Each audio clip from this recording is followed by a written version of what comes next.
All right, so this is now the recording of the Zotero workshop, and you can see my name and my email. Feel free to reach out if you have any questions at any point with this workshop. So welcome. The point of this workshop is to give an overview and then to also provide practical hands-on practice with Zotero. So I would love to hear anyone in the room and then also in the chat, if you just want to share maybe something that you're most hoping to learn. If none of these apply to you, feel free to type something in the chat or just share as you see it. It's helpful for me to get a sense of if you've had experience using Zotero before or if you're just starting out. I've always had a mix in every workshop. I'm just curious to see where we're at in this workshop. Any thoughts in person? Yeah. I've had a class where we were taught how to use it, but in between so many other things, which was a quantitative class. Yes. And yes, the reason that's a lot. I'm here, I also want to be able to use it for my dissertation.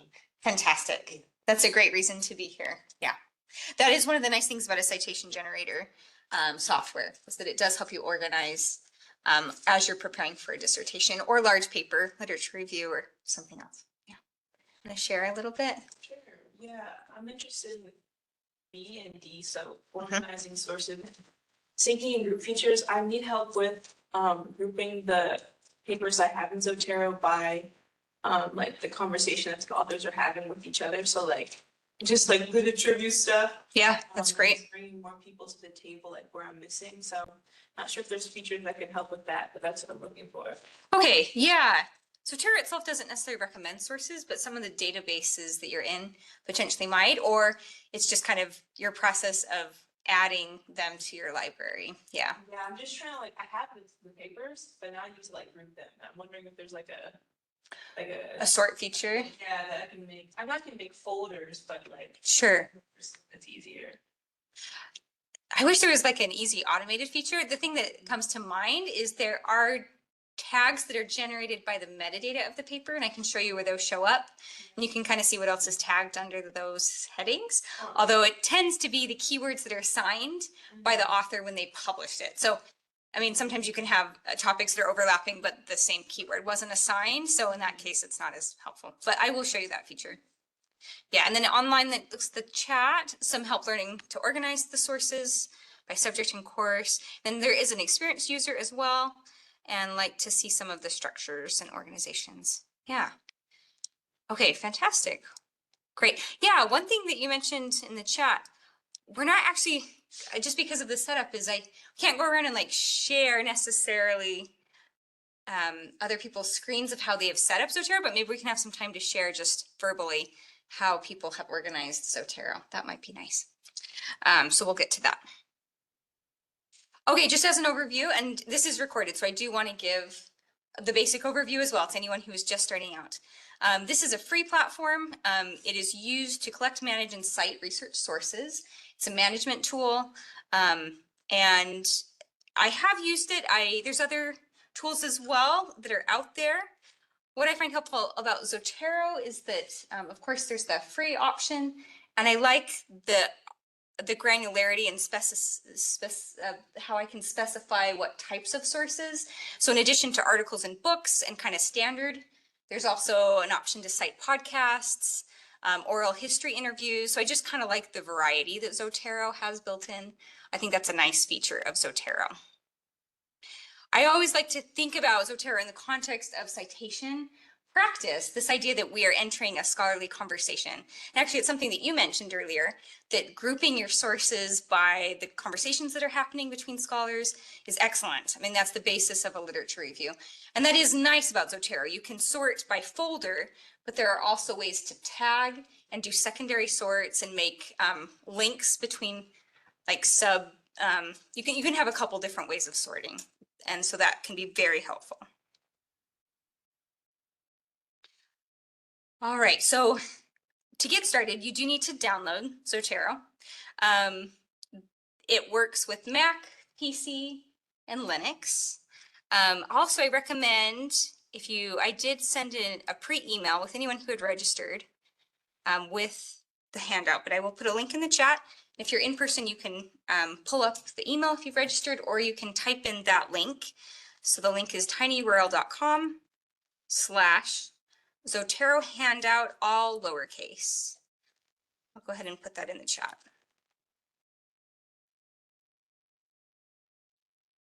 That just gives kind of a basic overview of some of the things that we will go through. There are some screenshots and instructions. There's the link to download the platform. Speaking of, we are going to go there now. So there's a couple things we want to do, 3 things. We want to download the most recent Zotero. Might even be 7.0 now. Should update that. We want to install the Zotero connector, whatever browser you use, and we want to register for an online Zotero library.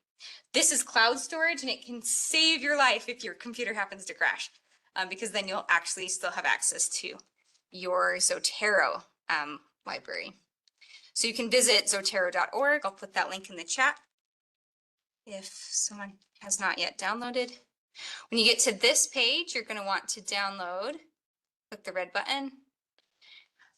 You'll want to download Zotero. If you have Mac, you can also look at other versions or Linux. And there is Zotero 7. I should update that slide. So we are now on Zotero 7. And then there's the Zotero connector. This can be immensely helpful in saving time. So it sounds like you already have it. This will allow you to pull in metadata from the library website, from other websites, any sources that you found, and it will pull in the author information, title, whatever it can find, and create a little citation for you. Interesting. I didn't know it could do all of that. Usually I just use it for that button up there and I click and then That's what it does. That's exactly what it does. Yep, exactly. So if you can see from my screen, if anyone's online, or I can zoom in a little bit, let me make this a little bigger. Once you've installed, so I do have the Zotero connector installed, there'll be a little icon that will allow you to click it when you're on a website and save whatever data, metadata you have to create a citation for that source. So it's very helpful. Once you have Zotero downloaded, so I have it on my work computer, my desktop downstairs, but I also have it on my personal laptop. So you can download it however many times. It will still be your library because you have an account, you'll be able to sync it. And that's a really helpful feature of it as well. So you can kind of move between computers if you've downloaded it and sync between those systems. The way that it syncs is by using the cloud library. So that's the third one that I mentioned, the registering online. So that is up at the top if you're on the zotero.org website. Or if you're on download, either way, there's the login here. Click on login, and if you have not yet created an account, you'll want to register for a free account. And that, what's that? for this one, for the one online, I did with my personal, but I also did with my school. Okay. I found that some people that did with their school, theirs was deleted. So Wow. would you like recommend? I have not heard of that, so that's alarming. I don't know why that would have been. Maybe, so here is maybe a reason why. If you use your school account, you won't always have access to that once you graduate. And yes, does delete those email accounts. So if you have deleted, if that is gone, no longer there, you won't be able to access your library. Yeah. So actually, I did not use my UMBC account. I have my own that I created, but I linked it. Like I use this for work, but I did not use my UMBC email, if that makes sense, just so I would always have it. So that's actually a good point. Use a personal email that you will always have access to. I'm going to go ahead and log in. So I will be now synced with my cloud library. Okay. Okay. So those 3 things. And this is what the desktop version looks like, or the laptop. I'm going to go ahead and pull that open. Try that again. I'm realizing I'm only sharing Chrome in WebEx, so let me change that. I'll stop sharing and reshare.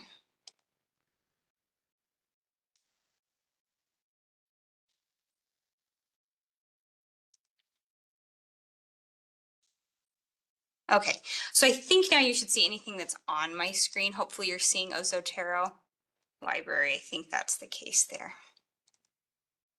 Okay, so generally the format of Zotero it has 3 different columns. Once you open up your Zotero, you've downloaded it.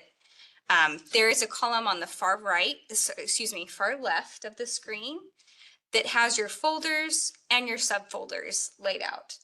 In that column, you can also create a new folder, or you could even entitle it, or you could even do a new group that's a large, big library. So for example, I have my library, which is all the things I've shared, and then I'm a part of a couple groups, and those are their own libraries. You can see that with the brown folder, the dark brown folder. Otherwise, I'm just kind of creating folders. There was a comment someone made. So one idea for your folder system is you can organize by topic. You can create new folders for every topic you want to focus on. That's kind of how I've organized mine for the most part. Or you can also organize by course. So you can put in the course number. You can organize by semester. You can organize by chapter of your dissertation, however you want to do it. There are lots of ways you can organize these folders, and you can always change them around and move things. You're not locked in permanently once you've, set up a folder. You can always create new folders or change those. That is the left column. Now here in the center, that's kind of your largest workspace. Once you click into any of these sources, right now it's just the default, my entire library of sources. If I click into anything here, you're going to see this 3rd column be activated because the 3rd column is all about the metadata. So once I've selected an item, then you're going to have the information and the metadata populated. And by metadata, I mean data about the item. So it's going to give you the type of source, the author, the publisher, the date, etc. Sometimes it pulls in an abstract if you have an academic article, etc. Yes, that's exactly what I was mentioning. So we will get to that. But yes, you found it already. That's great. So the middle column is where you have just basic information about each, and you can arrange this. So at the top, you see that I've organized mine by title. I have the author or creator as the 2nd column, and then I have the year. Now you can play around with that. I could move, for example, the author by dragging it over. I can situate it so my authors show up first. I can also click on the little up or down caret and organize by A to Z or Z to A, or no author listed. So right now it's Z to A. I'm going to switch that, and now I'll start with my A's and go down to my Z's, and then anonymous or no author supplied. The title now, everything is organized by author, and then I have the year something was published. So I can move that around too. I can move that over here if I wanted. I have my author, year, title, or move that back. I can also sort by year if I click on the end there. Now I'm sorting from most recent to least recent, and vice versa. I think I still want to keep it as A to Z though. So I'm selecting my A to Z in that order. So that's some general sorting that can happen on your main interface here in the middle column. Let's talk a little bit about the far right column. This is the 3rd column. As I mentioned, this is activated once you click inside your library. The first thing that will come up is just the general information. This is the metadata, as I mentioned. This will pull in whatever was provided from the original source. What I mean by that is if you clicked into the academic library, say you were looking at an article on the library site, all the metadata from the library will be pulled into the Zotero. If I clicked on, it looks like this was from a website, it's going to pull in whatever metadata was provided from that website. So this is just to say that academic libraries tend to have the most robust data. So if there's a way that you can pull in that article metadata from the library, that's probably going to be your most accurate. No, it's not always accurate. You still want to check it over. It's only good as, the automation allows. You can also easily click into any of the fields and update. So if there's something that wasn't included or something you want to see, or if you want to change it, you can always click in and adjust. So for example, this one says pages 12 to 12. which it could be that, but likely it's a mistake. So I could go in, look at the article, and then adjust it, and it would then be more correct. So you can check for errors, you can adjust, you can do anything manually over here. Oh yeah, so if you are headed out. Yeah, but this was great. Yeah, do you see the tags? So I could mention that. Look at that. Okay, perfect. Okay, perfect. Thanks for coming in. Take care. So over here, next to the metadata fields, you have the option to take notes. And this is a little bit like a mini word processor. It's not as robust as Word or Google Docs, for example, but it's decent. You can kind of change your font size. You can add in, highlighting and things like that. So you can take your notes on chapter 1. So you can have all your notes here. That's one way to use Zotero, is also a location for the notes that you have. You can copy and paste anything if you already have your notes in a different location, if you would prefer to use them in Zotero. If you have typed up a note in Zotero, it will be searchable in your search box. So anything that you've typed in here will also come up. If you search for a term, it will show up. And so that can be a benefit of putting your notes in Zotero. Some people find it clunky and not as useful. So I tend to use Google Docs for my notes, and I use Zotero to organize, but other people use their notes in Zotero. It just depends on whatever system it works for you. It's an option. All right. So we have information, that's the metadata. We have our notes. We have tags. In some cases, when the metadata is robust, say for example, if you're pulling a source from the library, there's often keywords that are assigned to academic articles. So those will be pulled in as well, usually as a tag. That's not always the case, and this is an example of one that didn't have any. Let's look at another source and just see. Okay, so this one has a few tags there that were provided. The orange or pink color means that they came with the source, but you can add your own. If you click add, it will show up as blue if you have added the tag. Let me find one that I know has some. Go to there we go. Yeah, so if you go to, just looking at the tags here, this is for bell hooks, teaching to transgress. These critical pedagogy, critical thinking, feminism and education, these are all pulled from the library database. It's pulled essentially from the book itself, had assigned those keywords. So those are already there provided, but then I added adult education, and I can add other terms as well. Then you can go in. So if you really want to be robust and you have a folder that's for a course and you've organized it that way, you could do a secondary sort with tags and start linking by topic if you wanted to do that. So then you'd have a sort by your semester and course and by topic. Or I tend to group my folders by topic anyway. I could do a secondary sort and then pull in anything that has that. It just depends. Those tags are searchable. So if I were to put in one of the tag names, critical pedagogy, for example, it will pull in other things that have been linked to that. That's the only one that has. I think if I do pedagogy in general, anything there will come up. Oh, I'm just searching the one folder. If I have selected a folder, it's only searching that subfolder. I'm going to go back out to my whole library by clicking at the top. Then I'm going to search critical pedagogy again. And now I have several. I thought I had more than that. Yeah, so I have like 20 sources linked to that tag. So that can be a way of searching and going between your tags if you use the search feature there at the top. Okay, so we've looked at information, notes, and tags, and then related is a secondary sort. You can just link additional articles. So it's, in fact, almost a third way to sort. You have your folder systems, you have your tagging system, and then you have the related option in which you can link an article to another article. I really don't use this often, but depending on your research, it could potentially be helpful. You can link authors this way across folders.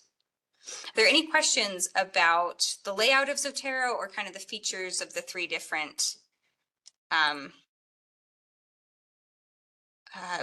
guess, viewing stations, columns?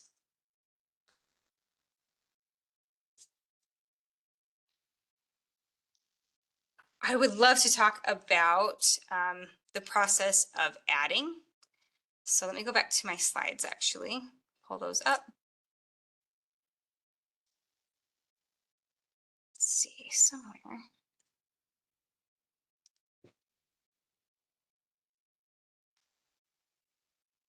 Sorry, I'm going to pause and just make sure my slides are back up. Okay.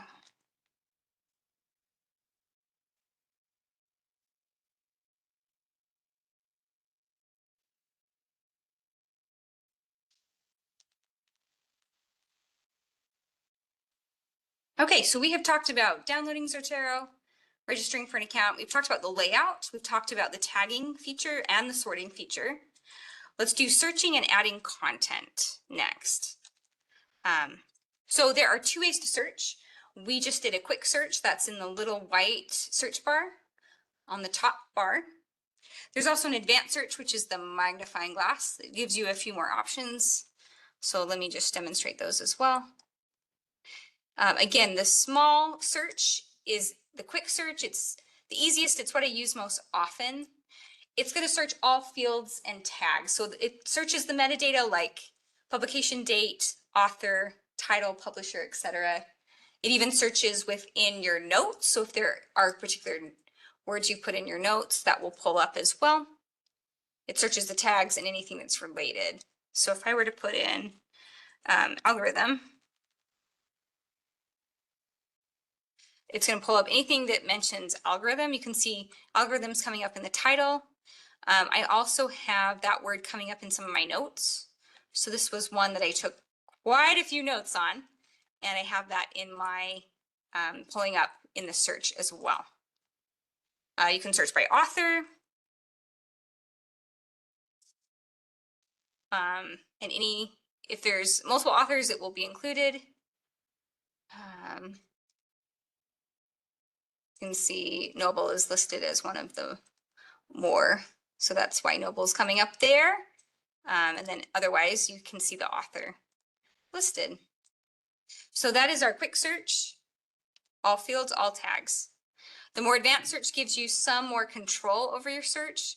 For example, you can select a specific folder to search.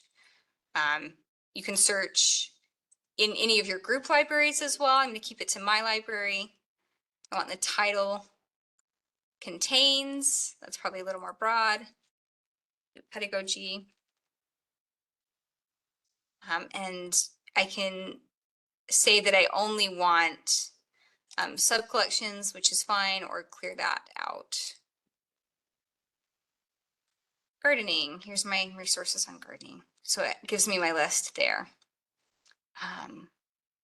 You have the advanced option over here and the simple option there.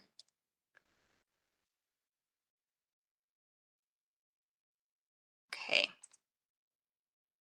Let's talk about adding content. Probably the easiest way to add content is by using the Zotero connector. So if you have downloaded, again, if you have downloaded the connector, that looks like it just kind of sits up in your browser. If you have, that would be under download and the Zotero connector here. You can see all the browser options like Firefox or Safari, etc.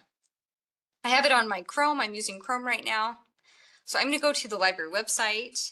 I'm going to search for an article.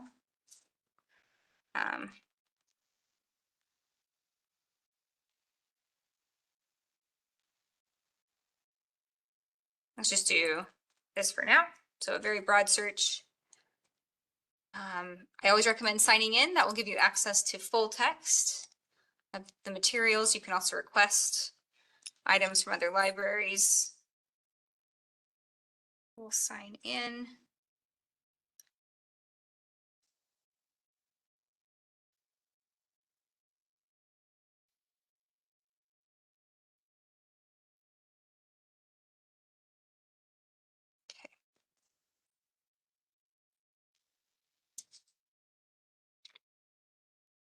So this is my search where I'm relying on the Zotero connector up at the top.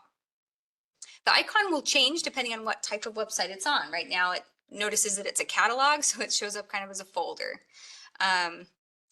I am going to take a look at this book. Notice this is a book, so it will be cited as a book. It's actually an ebook, so there's the full text there. So instead of needing to pull in a citation, I can just go up to the top because I have the connector installed. I'm going to click on the icon. It looks like a book now because it is a book. And the default is my library. However, if I select more, I can put it in a very specific folder. So for example, I can put it in my Zotero workshop folder and say done. So if we go back into Zotero and let's refresh, it's already refreshing. There's my little green icon on the very top right. To refresh, I'm going to open up my Zotero workshop folder and we should have the AI. You just search in this. Yeah, it's this one. The new front lines of artificial intelligence, ethics, human-centric perspectives. So the library tends to have pretty robust metadata. You can see the titles already pulled in, the authors, the abstract is there, information about the publisher and the date, etc. So that is a book citation, which is great. We can do the same thing for an article or any other type of source. We can do peer-reviewed articles here. Select that. Now let's do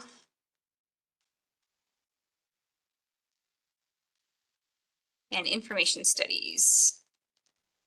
That's kind of what I do. So research. Now we've selected peer-reviewed articles. Okay, so here is probably a large-scale review, systematic review.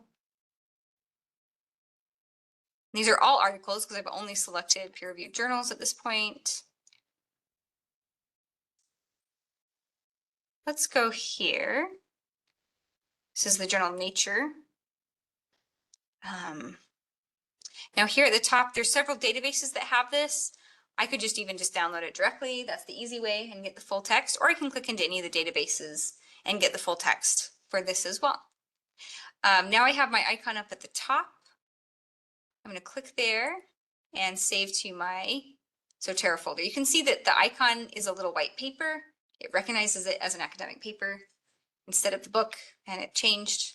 And if I go back to my Zotero, if I refresh, we should have that one added now, and that is here. Now, what I'm noticing here is the name of the author is not present.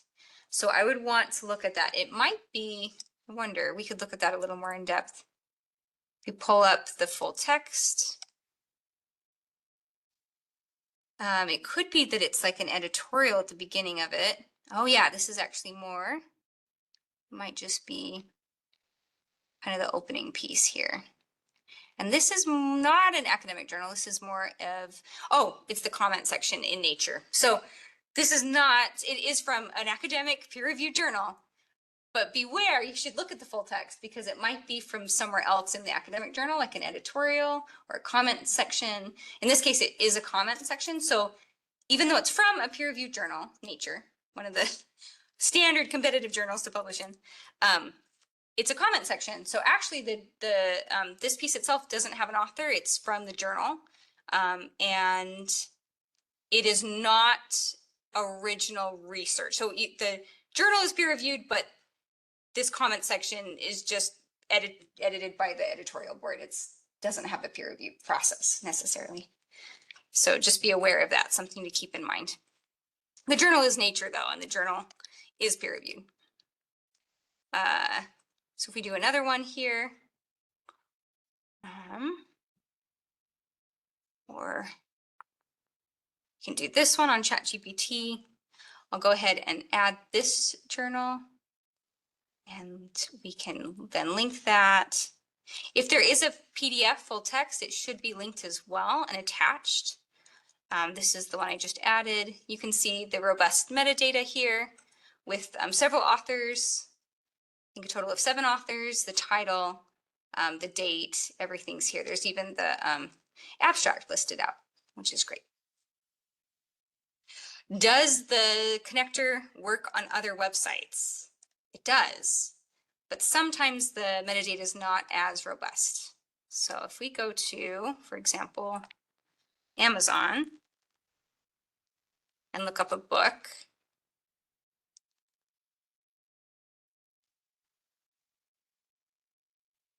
let's see.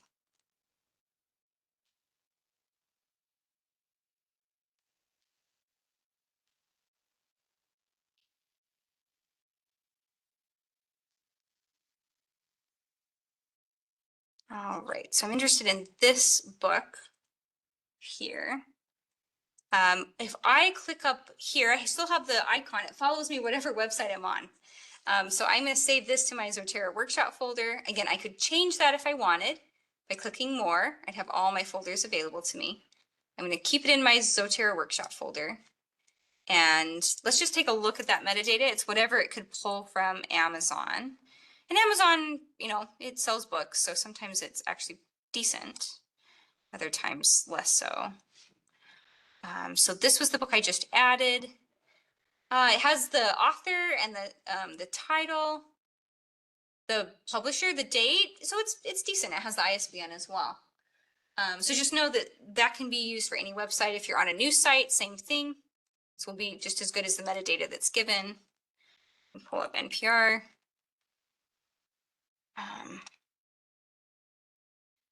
Let's just say we look at, maybe I shouldn't pull up the news.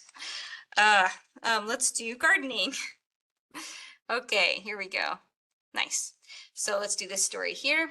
And you can see the icon is now changed to news. It identifies it as a news story. I'm going to save it to my Zotero workshop. And it's just as good as the metadata there. If we look at my folder now, sync that. We have now this article, pretty good. It gives me the author of the story. It says it's a newspaper article, title, has the date correct, and the link. So not bad.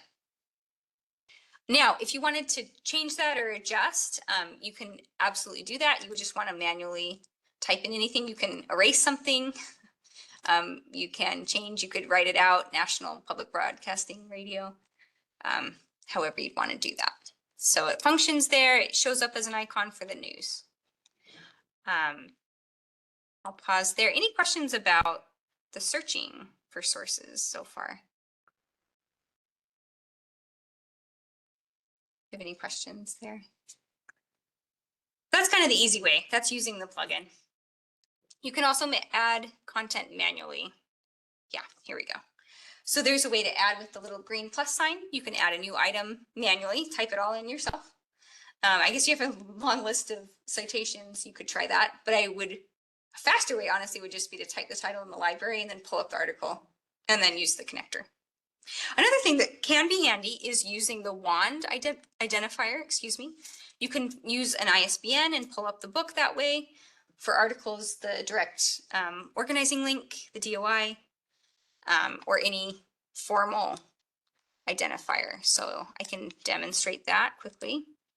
The manual option is this little green icon here. That's completely manual. What I like about Zotero is it gives you a lot of options. So if you have kind of a esoteric source, say that you are using an email and needing to cite that, for example, or you have a patent or a map or a manuscript, letter, interview, podcast, radio broadcast, there's a lot of options. And what happens here is then it will situate the metadata to format it for that particular source. Just how a citation is different for an article, it's different for a book, it would be different for a podcast. And so it kind of sets that template up for you. That's why the icon shifts, by the way. It's able to usually identify pretty correctly what type of source it is, and it will just automatically fill in the template that's correct. I will say with podcasts and things, it can get a little more granular, so you might want to just do that and select. Again, once you've selected your template, you would just copy in all the information you need, and then it would live in your library. Oh, in this case, with a nice little film icon. I haven't actually used a film before, so that's kind of fun. I'm going to go ahead and delete that. So I'm going to right click it and say remove from the collection and remove that one as well.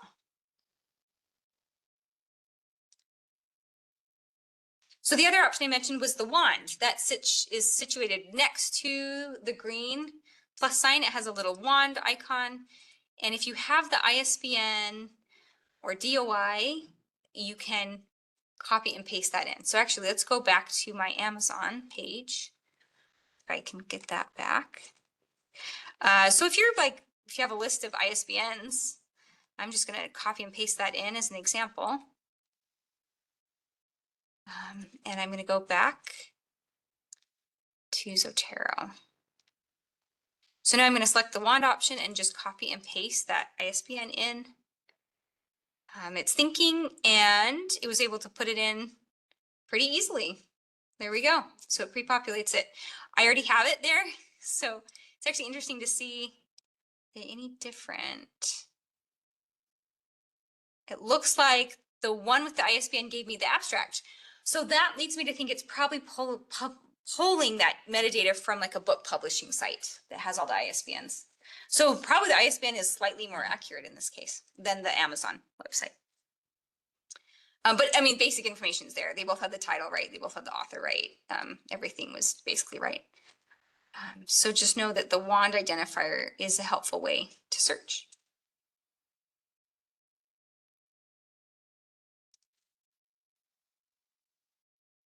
We've talked about adding with the link. We've talked about manually adding, searching. The sorting and the tagging we talked about when we looked at the layout of Zotero. So just as a brief review, the sorting would be how you want to set up your middle. If you want to sort by A to Z, if you want to have the author, the year, that would be your sorting. Also, the searching fields are a way to sort and do secondary sorting in addition to your folder system by using tags or related items. Those are tagging and sorting options.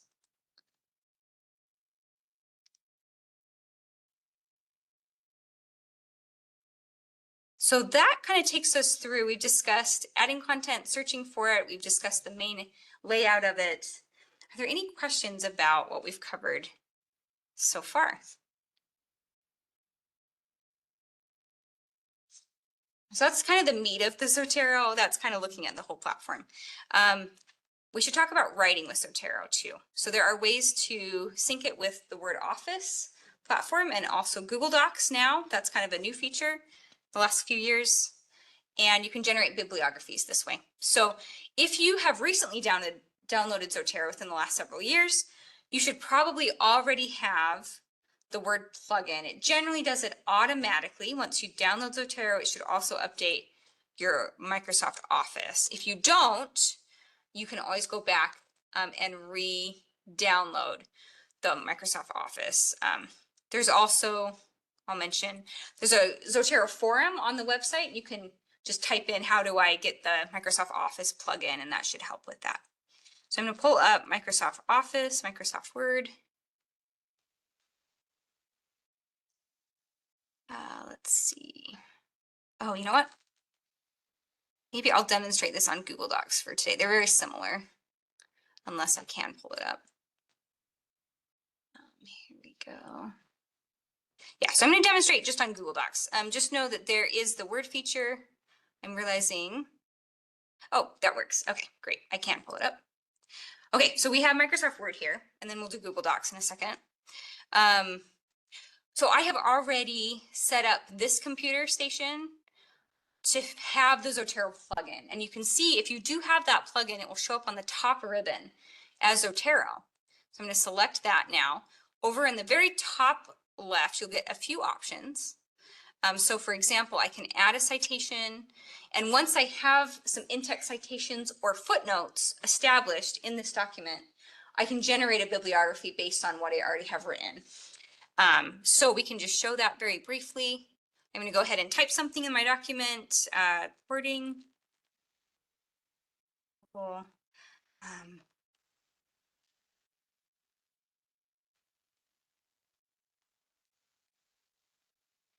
Okay, so I'm going to cite that. I have my in-text citation going. I did not spell algorithm correctly, sorry. So I'm going to click Add Citation. I'm going to select the style that I want it in. I want, in this case, we'll do APA. 7th edition. That looks good. And select OK. Okay, so, oops, okay, it put it in the wrong place. Let me go ahead and change this. It's a little picky, so let's try it again. All right, so at the end of my sentence, I'm going to add in my citation. Okay, so I'm talking about the work of the scholar Sophia Noble, who works a lot with algorithms, information systems. So both of these, I want both citations. Then I'm going to select enter. Oh no, it's a terrible example. So I do not know why that happened, to be honest. Bummer. Okay. So I did work on this morning and that was not what I got. So there are errors that happen in the system. I apologize for that. I do not know. Let me go back. Try that. Okay, so for whatever reason, we got a strange one. Maybe just exit out and try it again. So what is supposed to happen and what did happen the second time was it pulled up my library. I was able to search by last name. You could also search by keyword or title. Select whatever you want from your library to be cited. You can cite multiple things if that's what you want in your paper. And select whatever you want, select enter, and it comes right in, which is a nice feature. This is obviously not a full sentence, but we're just gonna pretend for now, blah, blah, blah, for time. And I want to cite someone else, right? So I'm going to include add citation. We'll see if this one works. Put in bell hooks. So I want this book, and I also want this one. I need to clean up my library, have some duplicates, as you can see. We'll try entering. Okay, perfect. So that did work that time. Now I have 4 sources cited. I keep on writing my paper, and I've finished. It's my bibliography, my works cited page. And what I can do now is generate bibliography, and it will just generate based on what I've already put in the paper. You can do this with footnotes. You can do this with in-text citations. It's whatever system you're using. So that is the Word plugin. There's a similar one with Google Docs. I don't know if that's, maybe I can very quickly show. Let me go actually to, let me just open up a new Google Doc in my folders. This is a practice test, practice Zotero. Now, so this has been the last couple years. If you've downloaded the Zotero connector, I think as of 2023 or so, you should already be set. It should include a Zotero connection automatically. If you haven't, you can always go back and go to the browser extensions and add that in. So I'm on the Chrome browser right now. You can always search for Zotero connector on Chrome. Mine is already included. I can select the ribbon at the top that says Zotero, and I can add in a citation. So it's going to do very similar to the Word system. Let's do MLA this time. In-text citations. And now it gives me an option to cite. Let's do Smith. So let's do critical pedagogies there. And let's cite, there's another scholar that works on this topic. We'll do Noble for this as well. Okay, so now I have my citation here. MLA citation does not have the year. It just uses the author name. And if you do a direct quote, it would do the page number. So you might have to add that in on your own as the page number. I think page 16 is what I want. So just be aware of that. For MLA, it's just going to pull the authors in. So it looks different than the APA style. But that's my in-text citation there. Obviously, if I had written a sentence, that would make sense. You can keep on adding citations. Noble argues, for example, quote. And then I can do my in-text citation. Again, I go to Zotero, add a citation, and it's specifically in this work. She's a co-author, and then I would want in MLA to put in the page number, so heads up for that. Not the year, different than APA. Now, I'm ready to generate a bibliography, so I can go up to Zotero again and say add bibliography. It should pull in everything that I've cited. Let's see. So we have my Joyce, we have Smith and Jeffrey, and we have Noble. So it's all there. Sometimes there can be some weird things. So for example, this one must have come from maybe Amazon or something. This metadata is not very clean. You can see that this link is not useful at all. So actually I'd want to go through, that's a heads up to me that my library needs to be cleaned up a bit. So I could go back into it, look for Noble, and just make sure that the metadata is clean for that book. I have a couple of them, so I can make sure we're citing the right one. Yeah, it cited this one. So you can see it cited exactly what was there in the metadata. The title, the authors, the New York Press, and then a huge link. Not great. I have a better one actually over here. So I can maybe select that or change it out. This is a little better. It has the year, publication year, and things like that. So I'd want to go back and clean that one up. But it does pull what I have in my metadata from Zotero. That is using the writing features. So we used Google Docs and we used Microsoft Word. Any questions about using it to generate bibliographies or pull in writing?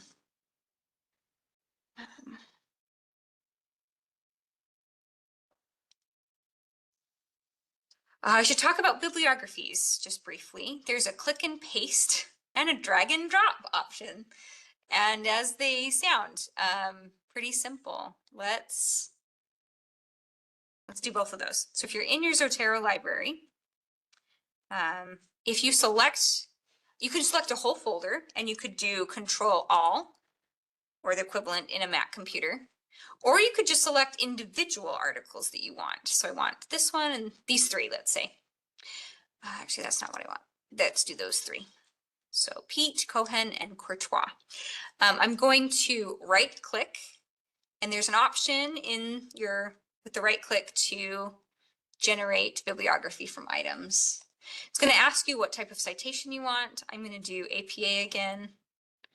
And then I usually say copy to clipboard, and there's the copy and paste method. I'm going to go back to either my Word document, do a new document, and I right click and I'm going to say paste, and there is my bibliography. The drag and drop is very similar. We'll try that with Google Docs. Same, basic idea. Here's a new tab. I'm going to go to my Zotero account. Sorry, so many screens. So we have a Google Doc there, Zotero here. I'm going to open it up to my Zotero workshop folder. Why not? Let's just try copy and all. Let's do a big list. I'm going to not right click. I'm going to pull them side by side. This one can be a little more clunky sometimes, sorry. The goal is to see both screens. I'm going to drag them here. And maybe it's just too much. The idea is that it should populate with the drag and drop. But I found that the copy and paste is a much more reliable method. In fact, I wonder if it's just because there were too many. Let me just try something. Let's just try a few of them. So I'm going to drag them into Google. No, okay. I wonder if that works for, I was trying this earlier. It did work. So let's just drag. I'm having trouble with that feature right now, for whatever reason. So drag and drop may be less reliable. But the other option that we did was the copy and paste, in which case I right-clicked, created bibliography from the items, copied to clipboard, and entered. It was pretty simple. So maybe that's the one to rely on, I guess. All right.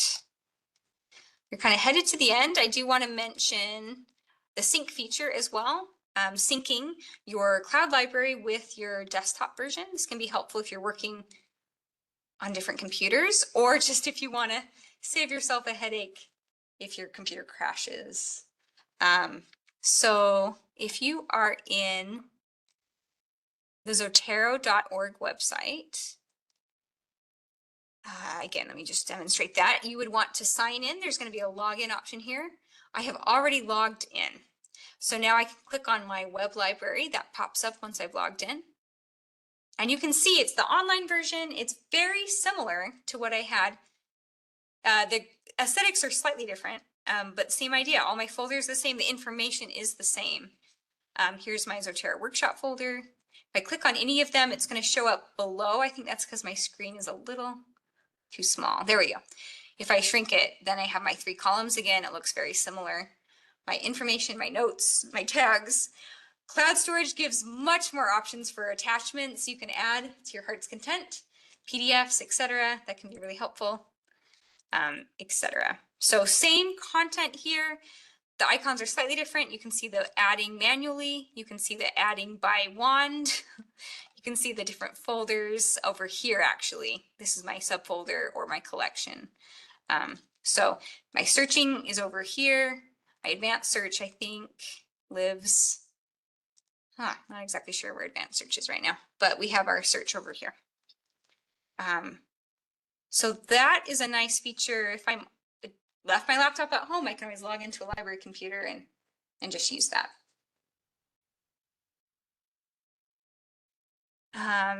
We've talked about everything with writing.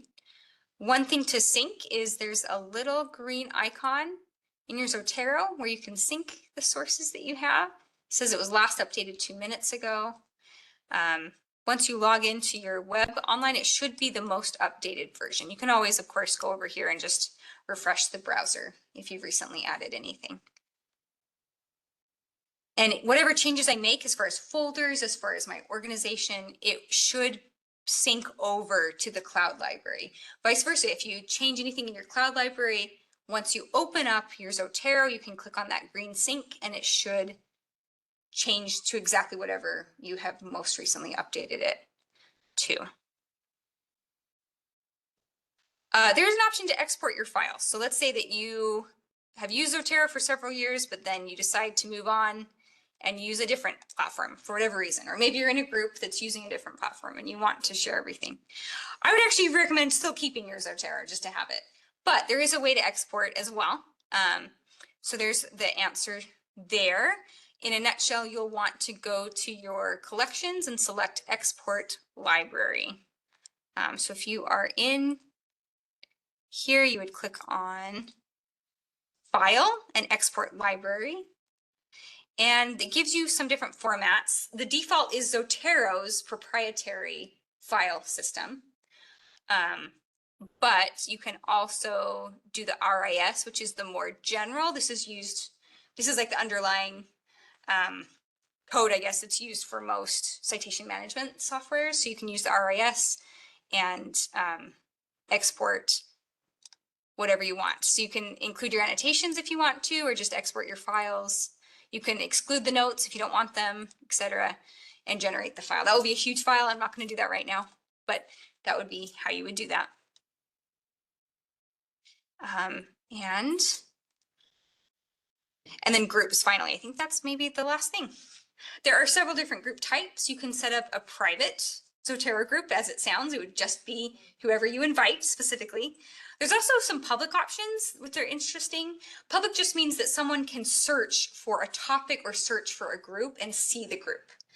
The closed membership would mean they would still need an invitation to join it, but they could see that it exists. And then the open one is as it sounds. It would be you can publicly search for it and you can publicly join it. And there's some information about groups here. Basically, if you're on the Zotero website, you would create the group online, and then you would add yourself in and whoever members. So these are a few that I'm in. You can create a new group. You can choose a name. You can select what type it is and create that group. And then once you've selected, you'll get an option to then invite someone else, giving them a link or giving them an invitation.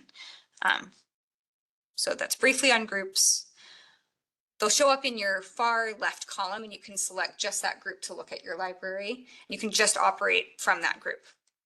It's a great way to share resources. If you're co-authoring a paper, highly recommend doing a private group with your co-author on that. There's a discussion forum, as I mentioned. So it's, the last comment was today at 1:45, right? So you can search for a topic.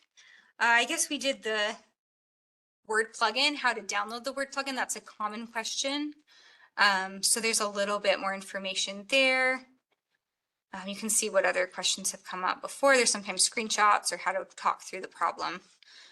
So that's the online forum.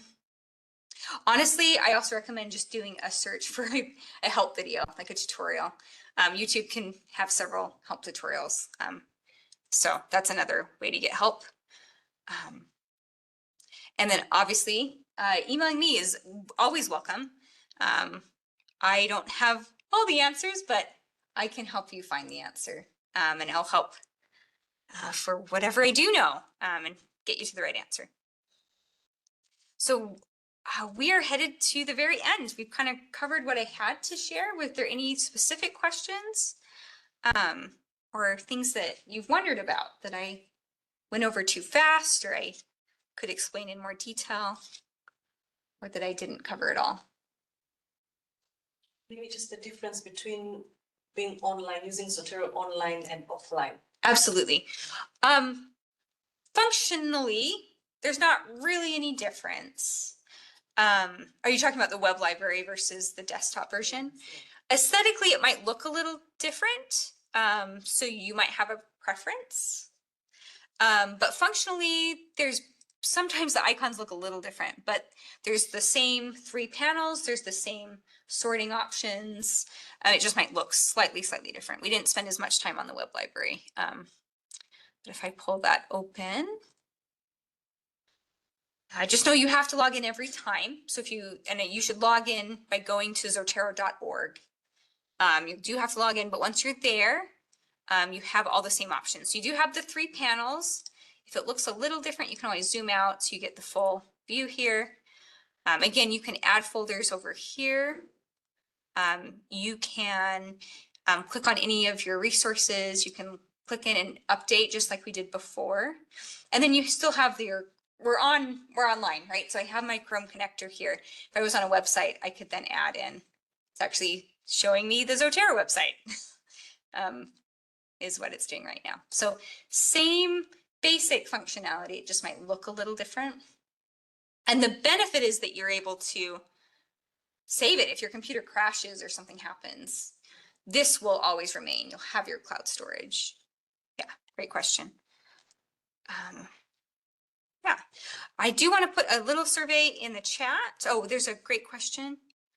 Yes, excellent. So Cody has a question. Any advice when the cloud library space is running out, but you want to avoid the higher subscription? So Zotero does have a tiered model. I only use the free version.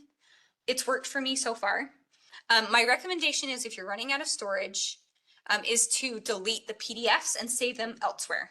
So actually that's something I've started doing. Sometimes Zotero automatically includes the PDF attachment. You can easily go back in though, and you can look at your attachments for anything and just delete those. So that's one way to save. Also, I have a lot of duplicates because I teach this workshop and sometimes I look for the same thing. So what you can do there is you can just easily right click and say remove from collection. I think there's actually a way to search for duplicates and just delete them all as one big go round. That would be a forum question. I'll have to remember how to do that. You can kind of delete as a batch, I guess. So delete any duplicates you have and delete any PDFs that have been saved. That's really where the most storage space comes in. Yeah, great question, Cody. Let's see. I guess if you have multiple emails, you could always set up a new library, but that could be a pain. That would only be if you're doing a different paper or a different project. I'm going to put in this link for the feedback. And feel free to fill that out. It just asks for what workshop you were in. We were in the Zotero workshop. And if you have any comments, we're always trying to improve. So that would be appreciated if you fill that out. So just moving forward, ways to get help more directly from the AOK library. You can email me, of course, that's the most direct way. There's the online chat. I'll show that in a second. There's also individual research appointments. You can make that with your subject librarian, or if you have a Zotero question, you can make that with me. You can see our names, the subjects we mostly help with. our email, but then you can also schedule an appointment. You can see our availability, click into anything that works for you. You can, the way I've set it up is that there's always a link that comes to you as a WebEx, but just email me and we can do an in-person appointment at the library. So there's the online chat. If you're on the website, there's a little pop-up that comes up. You can use that. It's a live chat with a real person. It's not a chat bot. We get questions of all kinds, deep research questions, and things about broken links or kind of simple questions too. So no question big or small. You can always ask in person at the desk. We're friendly. And there's just a note that your ID card is your library card. You can check out materials with. This is the direct link to my calendar. So you can always select anything that works for you or email me if nothing works. I've just set it up so that my Google Calendar will cut out any meetings and the default will just give you the options on my calendar. So also, if you happen to, I guess for this, I'll share out the slides and you can always do this afterwards. But we are interested in just knowing how people like to get help, their preferred method, in person, online, chat, etc. So I'll share the slides out and feel free to give us some feedback there. Yeah, there are some future library workshops coming up. My colleague is teaching one on EndNote, which is another citation software. If you look at our events page, you can kind of see what's coming up. I think that one was on October 1st. Yeah, so October 1st at noon. Now, if you sign up for any of these websites, oh, I'm sorry. TinyURL does not work. You know what I did? I did .com twice. I apologize. Let me try that again. Here we go.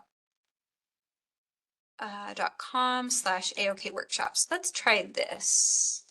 Should not type and talk at the same time. Hopefully that feedback link should now work. There's also other events happening. There's several graduate student workshops this semester that are new, that are being added. A literature review workshop, technical writing. There's one on organizing your research. So what I recommend is, obviously there's a lot. These are generally offered either every year or every semester. So you can sign up when it makes sense to you, or you can sign up on my MVC, select your name there. As long as you're listed here, even if you can't attend, you'll be included in the email where you get the resources like the recording. So that's another way if you are not able to make that time. There's the handout as well. I will share, again, anyone who signed up for the workshop or attended the workshop, I will send the slides, the recording, all to you by tomorrow, so you'll have that. And actually, anyone in person, sometimes I've had people that haven't actually registered. Do you know if you're registered? Okay, great. Otherwise, I can just capture your email and I'll include you in the email.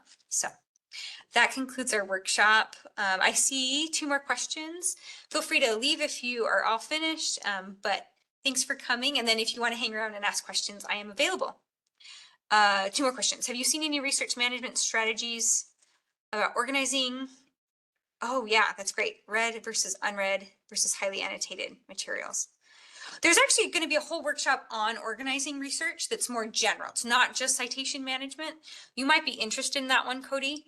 That one specifically is in November though, so it's a while out. It's this one, skills for grad students managing and organizing. So that won't just cover citation tools. It goes much beyond that, thinking about organizing in general. Yeah, I mean, I've seen color-coded systems, like in a nutshell, if I was to answer this question, I've seen people who use color coding, like things that are very relevant or they highly annotated them or things that you just haven't read yet, right? You can kind of have a color coding system of priorities for yourself. So that's one way. I've also seen people set up spreadsheets, and this can be as simple as a Google Sheet spreadsheet, right, online, where you just have a basic log where you're kind of logging what you've done, what you need to do. Or you're grouping what you've read into topics or conversations. Or you also can do a simple outline of what you've read where you just have a log where you provide the citation for it. And then you do like a 1-sentence summary or maybe a couple sentences of how it's useful for your paper and kind of your priority. Like, is this a top level? Are you going to use this frequently in your dissertation? Or is it kind of a side note? Like maybe you'll mention it in a footnote. So you can kind of have your own system. So I've seen a bunch of things. We can always make an appointment with me and we can talk more. And then your other question was workflow or plugin strategies. So I'm not exactly sure what is meant by this question, but there are other tools. Thank you so much. Thanks for coming. I don't know, like, yeah, the workflow question is something we could talk about more in detail.